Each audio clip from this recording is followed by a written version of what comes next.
ang ating bansang Pilipinas ay kilala na kung saan maraming mga banyaga at turista ang patuloy na bumabalik sa ating bansa. Halimbawa na lamang dito ay maraming mga buluburukin at dalampasigan ng ating probinsya. At ang ating bansa, gaya na lamang ng bundok ng Madyaas, mundok ng Batogtong, dalampasigan ng isla ng Mararison. Ngunit paano na lamang ang kagandahan, natural na kagandahan ng ating bansa kung patuloy tayong hinakagupit ng iba't ibang mga natural na kalamidad na sanhiling ng ating pagkababaya bilang isang mga Pilipino. Magandang hapon po sa inyong lahat.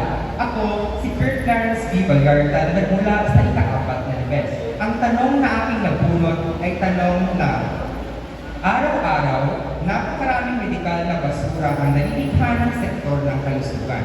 Bilang isang nurse, ano ang makabagong solusyon ang maaari mong imungkahi upang mabawasan ito habang pinanatili pa rin ang kaligtasan ng aming pasyente? Tatlong punto ang gusto kong bigyan sa araw nito.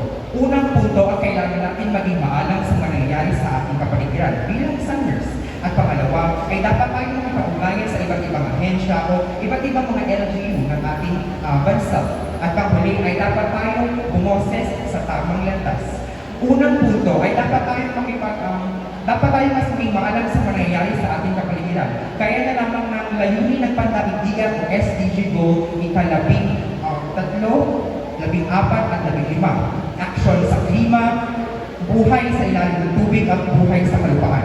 Kung tayo mismong mga estudyante ay maalam kung ano ang mga layunin ito, gaya lamang na huwag magpupot ng puno, ipag-iwahiwalay ang plastic sa hindi nagbubulo, huwag magsunog ng mga basura dahil nakakasama ito sa ating klima, mas mapapanatili pa natin ang kagandahan ng ating bansa.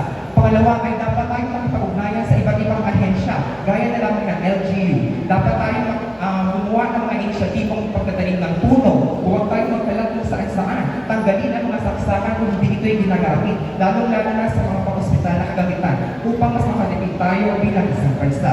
At ang panghuli, ay dapat natin gamitin natin ang ating boses bilang isang mga kabataan o bilang isang leader ng ating komunidad. Dahil naniniwala ako na ang ating boses ay ang ating sandata.